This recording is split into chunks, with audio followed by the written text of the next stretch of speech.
Hello, and welcome to another episode from the Legendarium Green Team. I'm your host, BefuddledPanda, and today I have with me Seeker, Hi. Little Red Book, Hello. Kyptan, Hey, everybody. and Rabbit. Hello, hello. Hello, He's a hello. colonel. He's a colonel. A I am colonel not. rabbit. My apologies. Colonial. That'd probably be more accurate. Today's episode is, and we're very excited for it, a primer for a new series we are going to be covering, the Vorkosigan Saga by Lois McMaster Bujold. And I have to tell you, it's taken me years to actually be able to pronounce Vorkosigan without thinking about it. If you're familiar with our pod, you'll know we've been covering Bujold's fantasy work, specifically The World of the Five Gods.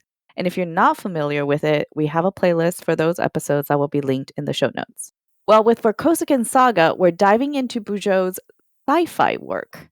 This primer episode will cover what is the Vorkosigan Saga, why should people be reading it, what can readers expect, any particular reading order, etc.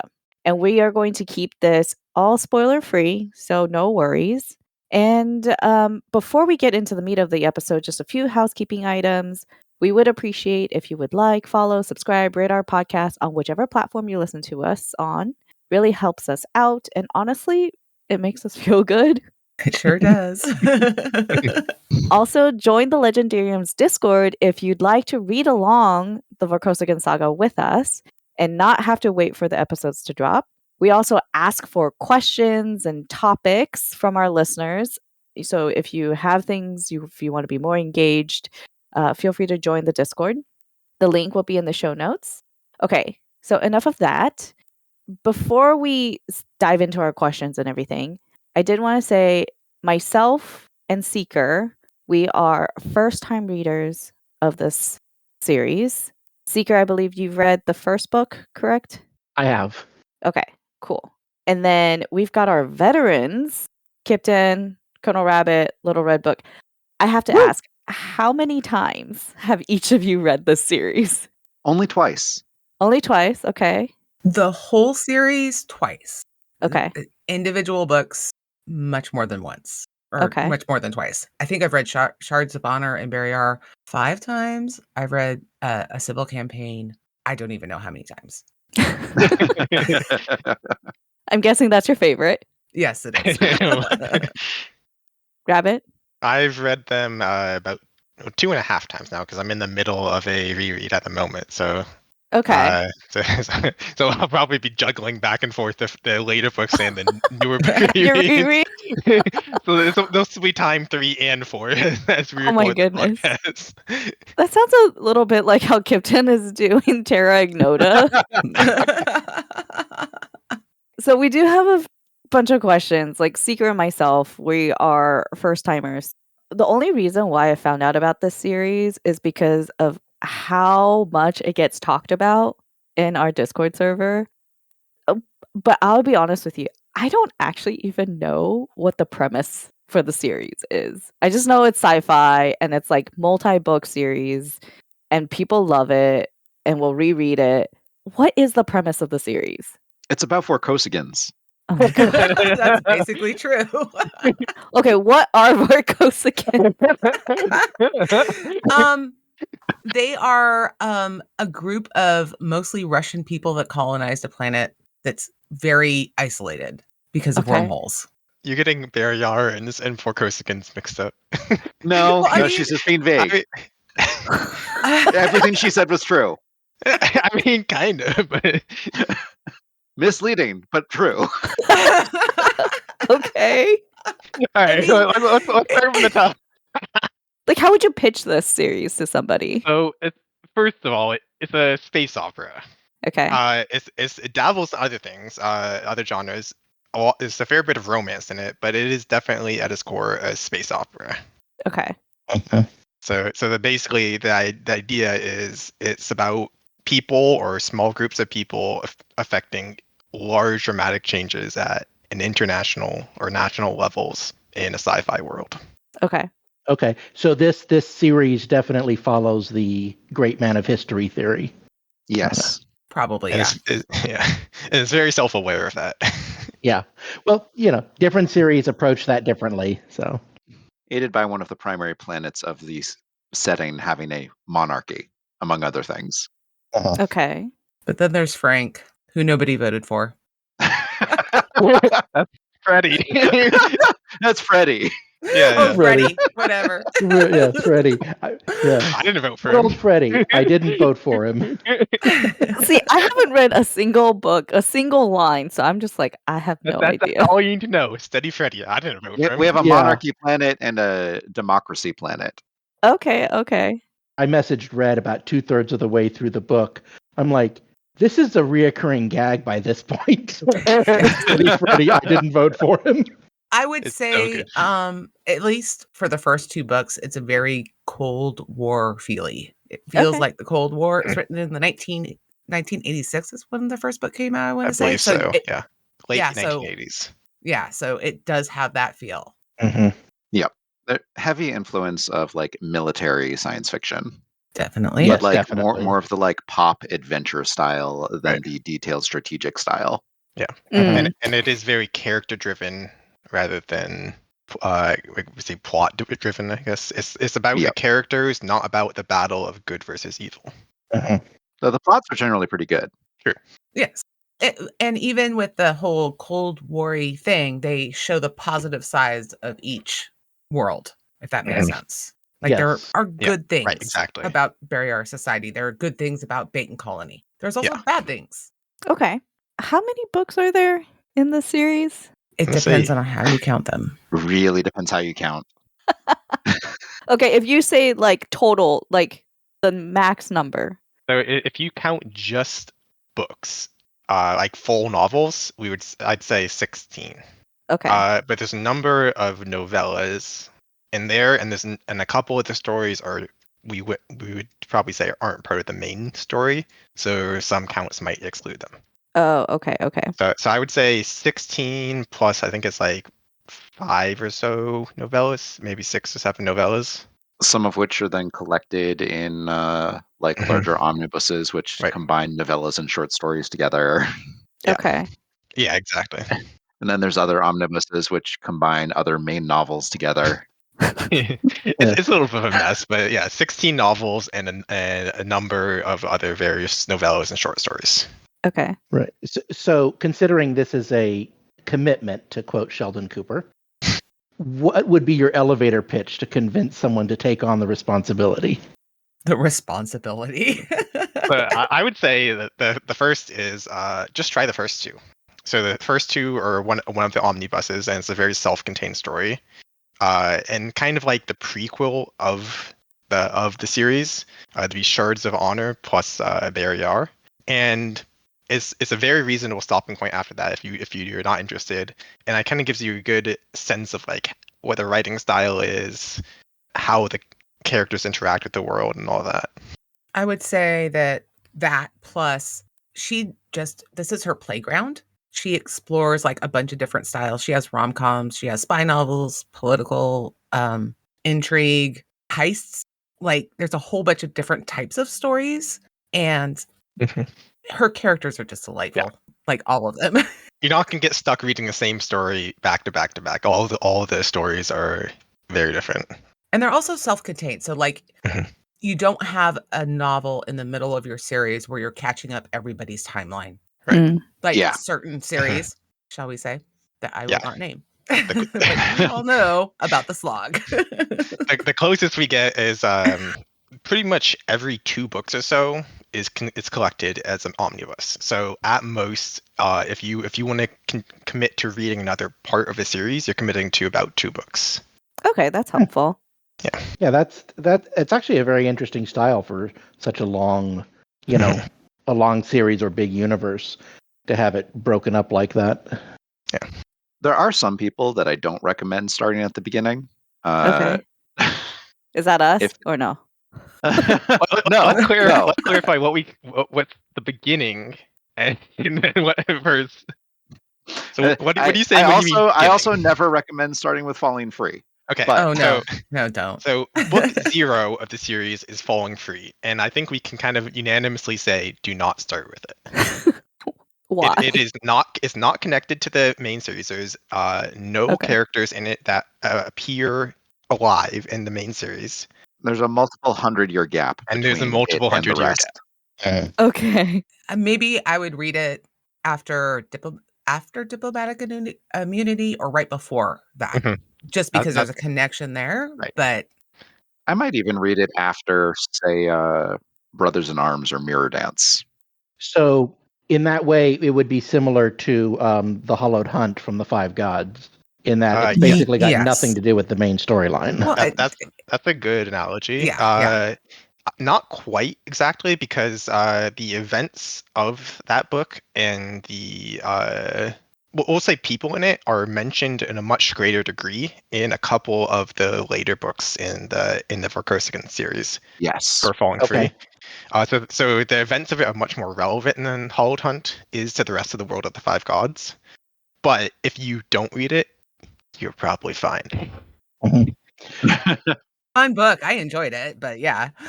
Yeah. I started with the Penrick short stories, and then I jumped back to the Hunt, and I'm Oh, like, interesting. "Whoa, this is okay." Yeah. I had to Wikipedia to figure out what timeline I was in. So what I would say about reading The Hallowed Hunt is I would read it before the Penandez just because it explains the third magic. But that's the only reason why. I agree, Mhm. but we're getting off topic. Oh yeah. I mean, that's Bujold, read her. She's great. At least we're still in the same author. exactly. But at least you guys did answer NDSR's question, which is, I read Falling Free first. When does it become relevant again? And it sounds like it doesn't really, but kind of later on. Yeah, Much and later. For reference, Diplomatic Immunity, I think, is book 13 or 12. Yeah. So when we're talking about later in the series, it's later in the series. It's one of the last books. Yeah.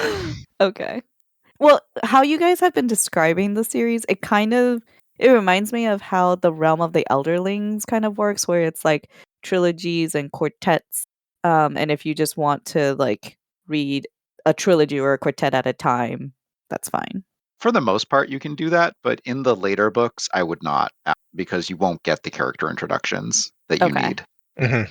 So, what is a good starting point reading order? What are we gonna do? Shards of Honor. Yeah. Yep. And then chronological within Publishing. the universe. Yeah.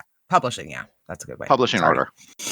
I think there's a few in here that are not quite publishing, but I think chronological actually fits better, especially for the short stories. I think Sure. We can do chronological for short stories. Oh, so we are covering more than just these books. Is that what I'm hearing? Secret, you signing up for that? Well, we can discuss it later, but I am. I already did I for will be Ethan of reading Athos, them. and everyone acknowledged it.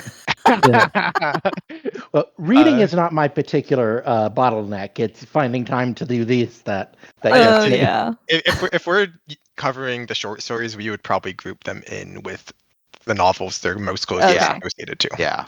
Yeah. Okay. I will say it is about having 5 people. If somebody can't show up for a particular recording time, you can still have 4 people. It'll make it easier to schedule. Yeah, that's fair. Yeah. But back to starting point, yeah, Shards of Honor is definitely the good starting point, like the best. But it is a caveat that it is a romance story. So if you're not interested in a romance story, I don't know, you could try. I think it is a reasonable thing to try starting with The Warrior's Apprentice, which is book 3. Okay. Back to my thing of which readers would I do that for? Yeah, it contains romance, but I didn't think of it as a romance story. I thought of it more as a it's setting the stage for political. It was. A good romance can do both. Maybe. I guess I just Friends haven't to read those kind of enemies. romances. I mean, yeah, I would say it's a good story, and it is also a romance story. Okay. Like as separate things. Got But it has a slower pace, a more adult protagonist, and a female protagonist, unlike The Warrior's Apprentice, which has this little firecracker of a boy. That is the thing that I really actually love about Shards of Honor, is that the 2 main characters are adults that have history. Mhm. They're not like Like a lot of romance you read, it's like yeah, young love. young. Yeah, these are two adults. They both have history, like, and both have been really heartbroken Mm. and have had terrible things happened romantically as well as other things. And it's interesting. Okay. My defunct podcast at this point, Era and I did a episode on this book. And plus, Cordelia is one of the most awesome female characters ever. Mhm. She Nice. is so great. Oh, she has some amazing moments. She Oh, really yeah. does. And maybe I'll address that later. Okay. Yeah, we don't want to get too much into Shards of Honest with the primer. Well, she's just amazing. This goes well with Huron's question, which is, why is the first book a romance, but the sequels aren't? Mm, Some of them are. Some of them are, Okay. Okay. but the main series is not a romance. Bujold, is like you said, is very character driven, and it just the main happened- character? I interrupted. Bujold is very character driven, and the main characters happen to be having a romance Yeah. arc in Yeah. the story.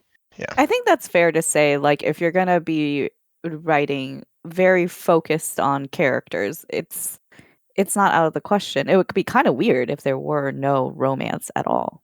Yeah, No, and- every male character must love their job and their job alone. Well, that's not the case for the later books. I think we kind of addressed this, but Huron did ask, like, are all the books worth reading? No. If you just want the main story, no. Okay. If you want to be completionist, they are all good books. Okay. They're all decent. That's fair. Yeah, there's a couple of ones that are kind of, Yeah. but I One would of which I've say- already staked my claim on. yes. We all know it, and that book is fine. It's a fine book. It's like what I would say is if you would compare it to like the random fantasy novel, they're all worth reading compared to the random fantasy novel. Mm. If you're talking about Bujold, there's a few you can kind of skip. Although saying. I would say a couple of the books that we're kind of referring to here would probably not be on my list of books to read or recommend if they were not connected to this world or connected to Yes, this Right. yes. That's Well, a you good get way to that put with it. almost every long series. Sure. Yeah. But it just happens that these books are side stories and not part of the main plot, so they are okay. more skippable.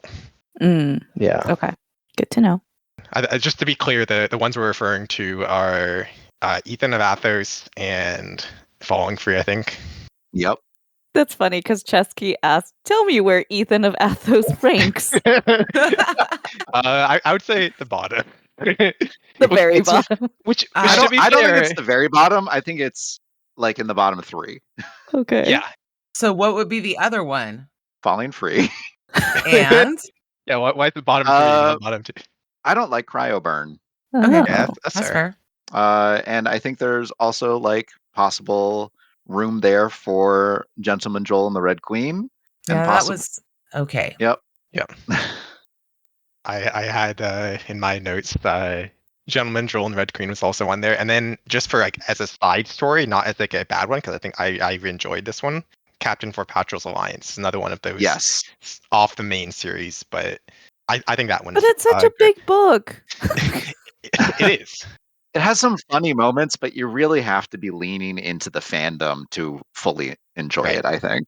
Okay. Yeah. I think what we need is we will list out like what are the main books that we would recommend as like these are the ones you should definitely read, and then here's what you could skip. We'll put that in the show notes. I have a pinned reading order in the Bujold channel. Yeah. Perfect. Just We'll join our take Discord. We'll take that. Complete with starting points. Anyone remember that point I thought of when we first started talking before we started recording? Yeah, You're me talking neither. about characters. Yeah, something about them. That it's like very character driven. Oh, right. Yes, thank you. Okay, so, okay, yeah, that's a comment. And we covered that, how Bujold, it's very character driven. Okay, well, anyway, my other one was, I don't know if my imagination or not, but I have this thing where I can almost taste mid 70s through early 80s sci-fi. And I'm curious how she, how she fits in this, and considering how long she wrote, presumably well into the 90s or even the 2000s, does this She just style... published a book. Her Okay, standalones last year. taste most like that. Yeah. Okay. The latest book in this series is Gentleman Troll, which is 2016. Okay. So does she keep with the like, what I find most distinct about 70s and 80s sci-fi is it's very it tends to be more hopeful, whereas sometime in the 2000s we got almost dystopian in a lot of our sci-fi and fantasy. And strong hope. Yeah. Strong hope. Okay. Yeah. I mean, the setting is relatively dystopian in Mhm. terms of the fact that there's a number of governments that the series interacts with, and all of them in some way, shape, or form are broken or dystopian. But I it's would just not call that flawed. Sure, Yeah, flawed. I would Yeah. agree with that. Flawed is huge in the era, Okay, but sure, it's sure. it's Yeah. written That's through more the accurate. angle of there's hope that it can be fixed. Right. That's rather definitely than accurate. say, Yep. Broken Earth, which just kind of had this feel of You things wanted to can only stab get yourself in worse. the eyeballs? Yeah, I couldn't finish book 3. It just No, it's very good, yeah, but very sad. No, I would say not that that level. one of the nice things about this is you have, as we were talking about, several political. So humans have spread across the world, universe, and there's like they travel through wormholes. That's how they get to each Mhm. other, but they have limited interaction, and so they have their own cultures. But you get the feeling that as they're interacting, it's helping correct the cultures. right. Does that make sense? Yes. Oh no, that's one of the things I love about the Honor Harrington series. Is it's very much, you've got all these different cultural, political, and sociological differences fighting with each other, but yet there's always this idea that individuals within even the worst governments are trying to make things better. That's very much in the series too. Yeah. Yeah. I mean, that fits from what I've observed about how people talk about the series, because some people, like, this is a comfort read for them. And it's something that they want to return to again and again. And it also sounds like, correct me if I'm wrong. Very funny for how much pain some of these characters go through. Oh yeah. I mean, Miles, man. Would you say the series, like her writing in the series, is pretty readable? Yes. Oh yeah. Okay. Very And she's approachable also prose. very funny. Funny, approachable. Yeah. Right. The comedy is definitely one of the selling points of the series. I agree. Okay. I expect to laugh a lot then. You I will mean, it laugh a depends on the lot in book. Civil Campaign. Yes. you will. It's gonna take like 10 books to get there. You might not laugh as much in Mirror Dance. You might also Yeah. laugh quite a bit in Mirror Dance. Depending on It how is you the mirror approach it. dance after all. In pain. Laugh in pain. Oh, Winter Fair is pretty funny. There's lots of fun. Yeah. But what the thing is like none of the humor is forced, and at the same time, she talks about serious issues seriously, which is what I love about her writing in general. Yep. I mean, Penn and Des is hilarious, but at the same time, it's very dark. It's so Okay. comforting and friendly and approachable for a series that's effectively about people dying. Yeah. Like the magic system centered around death, and then just this like funny somehow. So Huron did have another question, which was, how does it compare to her 5 gods stuff? And it sounds like she's just pretty good. It's almost like a superpower where even though she's talking about like heavy stuff, it's still, there's that positivity. I'd say that what Five Gods does for religion, Vorkosigan just puts that into personal morality. Okay. I think that's That's a fair. good way And of putting it. chivalry and virtue. Okay. Yeah, and I would just say it definitely feels legitimately like a different world, and the characters are very different, but Mostly. there's some overlap. But the point I do have that, a really funny anecdote for you in a second, but continue. no, but the point is that it does the same thing. Vorkosigan is fantasy. faster, I would say. Yeah, that's true. Does she forget that she already named a character some name and then uses the same name for a different character later? I haven't spotted it. I haven't spotted that, no. Oh, good. It would be very funny if she had. Yeah, I think she definitely maintains the same writing style Okay. throughout both books. Like they're very both recognizably Bujold series. Okay.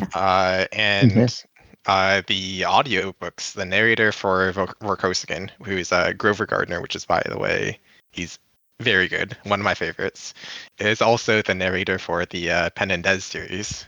Oh, And, okay. and when I was reading Pen and Des for the first time in audiobook, I was like, okay, so these are just the same characters, and they're not. But it's how Grover Gardner reads them. It's just like you can so much see that they had a very similar route into them.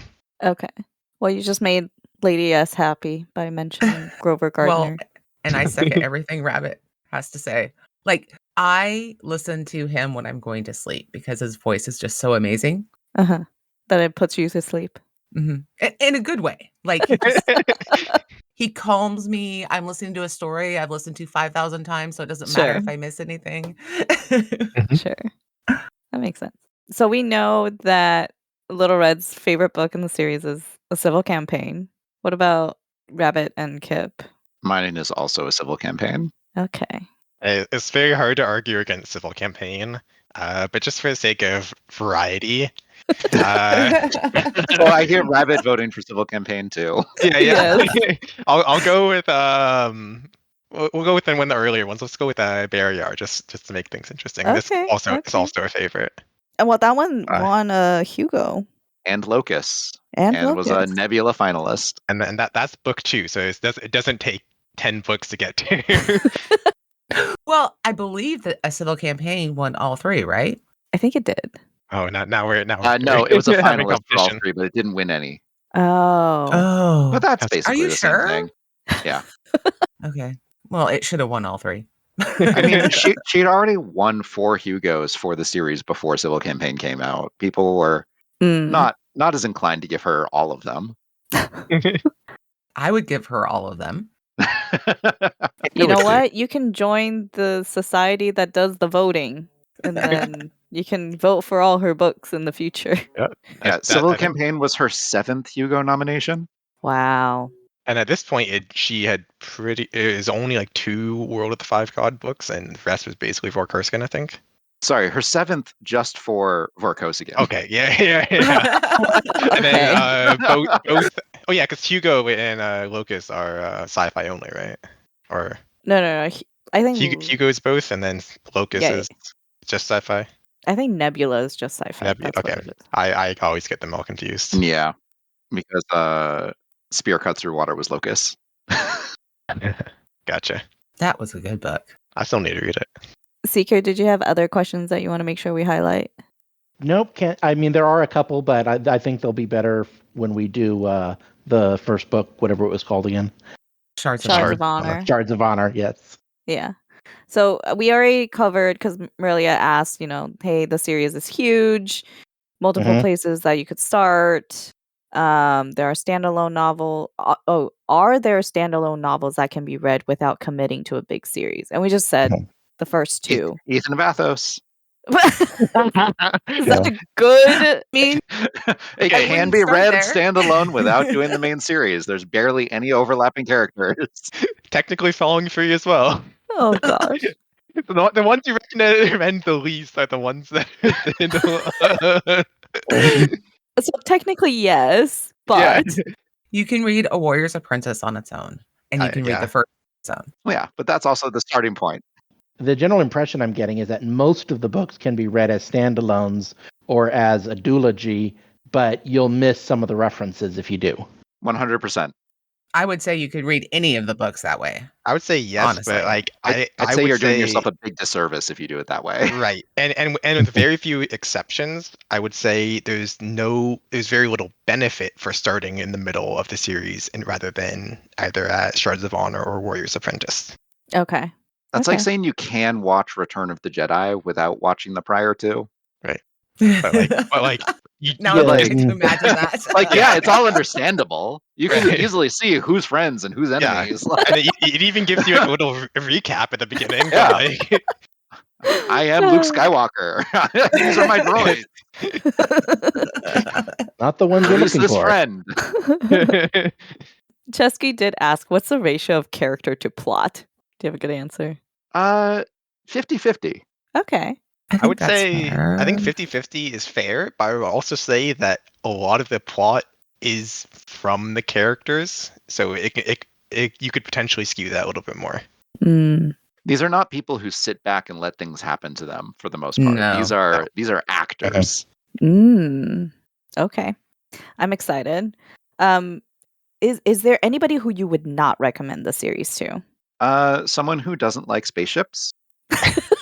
Yeah, if you're not interested in Yeah. sci-fi, well, obviously there's that. I mean, how hard is the sci-fi? Not Jingles very. must ask. Not very. No. Okay. I wouldn't recommend it like someone started with The Expanse. I wouldn't recommend they go straight here. Okay. It's just very, very different. Right. Is very much 80s sci-fi, and even though Mhm. like she's kept on writing it for decades, the world and everything is still very much 80s sci-fi. Mm, Even okay. like, Yeah. and even just like a reference, like when they're writing reports and everything, they're using high-tech plastic flimsies instead of paper. It's like, not why? tablets, not touchscreens, anything. Like their high tech is plastic flimsy. I see. Hey, it can't be hacked. I like it when a sci-fi world keeps their technology consistent Mhm. rather Mm. than trying to, update it with what people are doing in the world today. Right. Exactly. The sci-fi world it was written is pre-cell phone and all that, so it's very recognizably dated in terms of its tech. Mm-hmm. And also saying, I think some of the social issues and how social things are brought up and addressed can be dated as well. But I Okay. think Bujold is generally a very good writer in how she addresses those things. So some of the earlier books will feel dated, but I also think that she updates her approach as things change. And I wouldn't say that's an issue, just something to be aware of. Okay. That's Mhm. helpful. And she also Yeah. touches on a lot of aspects of maternity, which have not really changed significantly in either their ethics or application. Mm. Okay. I just want my uterine replicators. That's all I want. Yep. Pregnancy messes up your body bad. Extra uterine pregnancies are a big thing in Bujold in Oh. Vorkosigan. Interesting. Interesting. They're not uncommon in older in the 70s and 80s sci-fi in general. I've come across them a few times. Mm-hmm. Yep. Because anybody with half a brain would say, if we could do that, we should. Well, yeah. Well, that also, and it's almost a requirement if you're going to have women in space with all the radiation.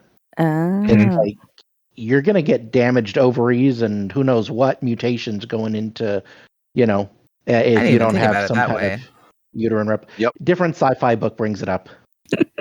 And Vorkosigan doesn't go into that side of things as much, No. but still. I mean, it like, does. It does. Like our protagonist in the first book, she is a space captain, and that's one of the like professional things that she has to deal with. But that's not what happens. Okay, anyway. So we'll be able to get into more details as we actually dive into each of the books. Yeah. So there's a whole topic we're skipping around that is a discussion for that book. Okay. Sounds good. Who's the main character of the series, guys? And describe him in a non-spoilery way. Vorkosigan? Vorkosigan. I don't know. I see this name Vorkosigan. Miles at Vorkosigan. times. What I'm trying to gently introduce is that our first two books are the main characters in the first two books. And then we have a different new main character for most of the rest of the books. Right. But I assume that they're also Vors, or They're also Vorkosigans. There's a lot of people in these books whose names start with Vor.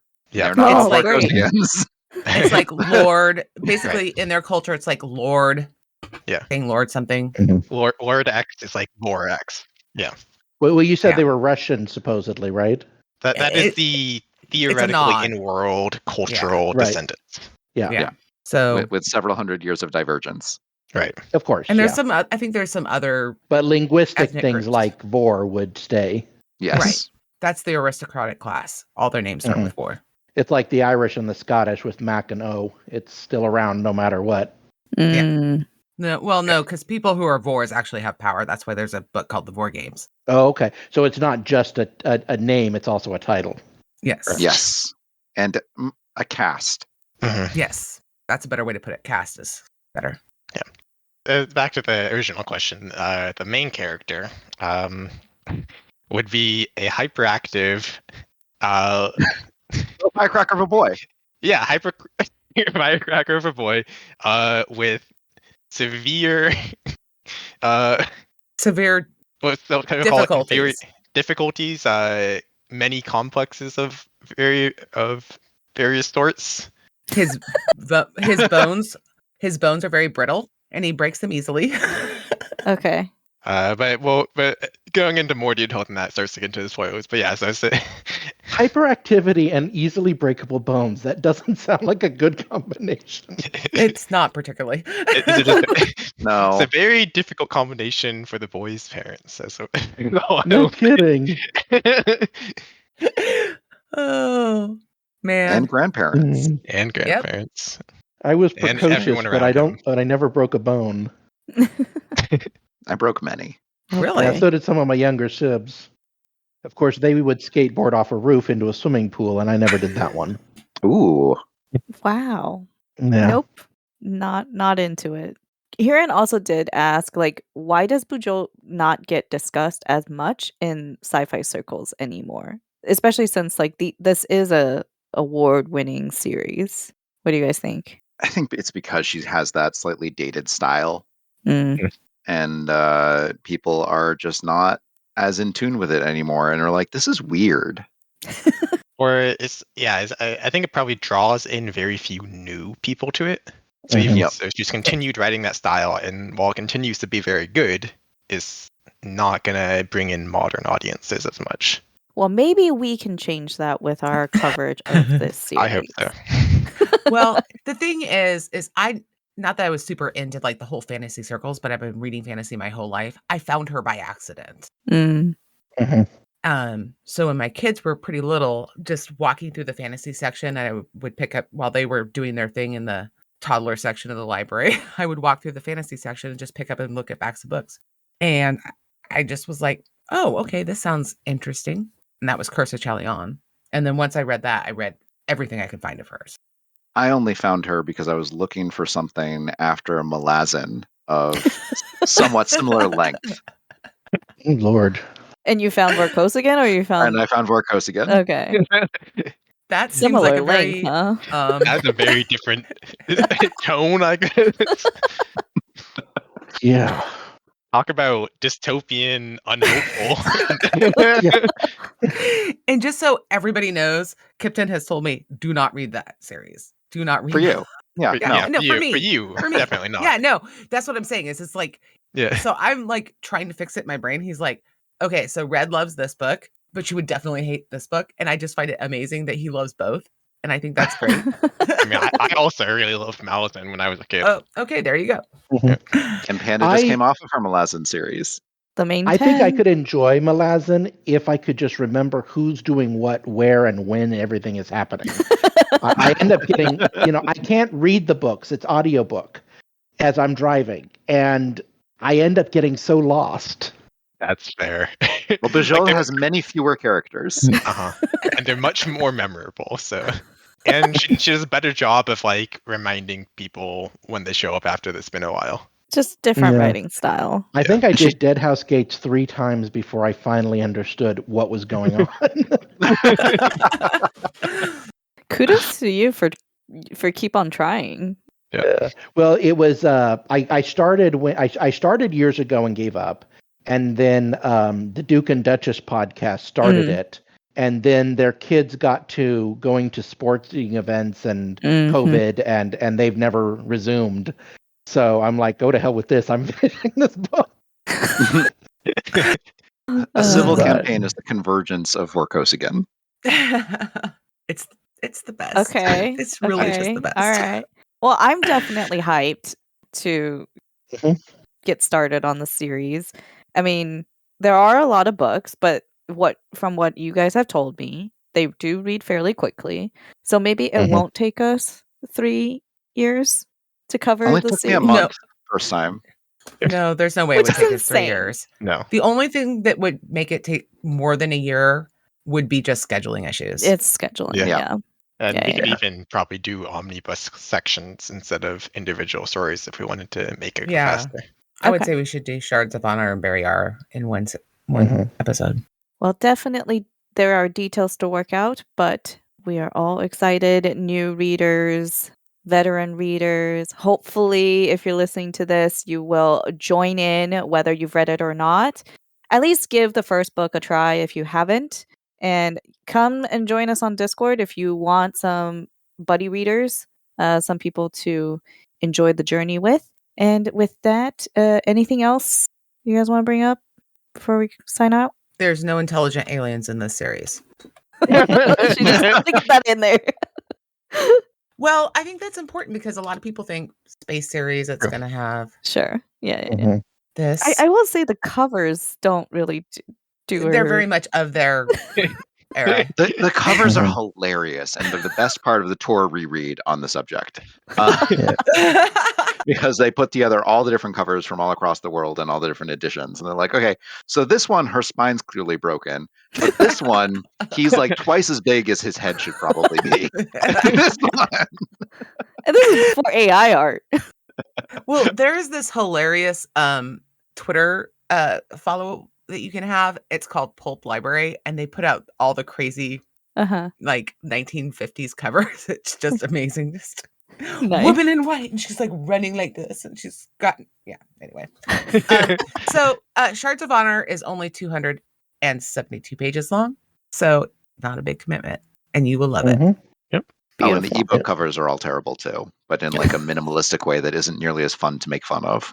Oh, okay. I think we should incorporate that into our coverage is commentary on the covers, because I think we also have different editions that we're reading from. I don't even remember what my edition is. I have a beautiful cover of Civil Campaign that was gifted to me by Kyptan. I saw it at Powell's and I couldn't not. I know, and I appreciate it so much. And I It's was there to beautiful. witness you give it to her. So proud of it. Sorry, Panda, I don't like you as much. Oh, that's okay. I know where I rank. All right. We ready to wrap up? Mm-hmm. Thank you for listening to our episode. Hopefully, you'll join in on the read along. And with that, we'll say goodbye for now. Until next time. Bye. Bye. Bye. I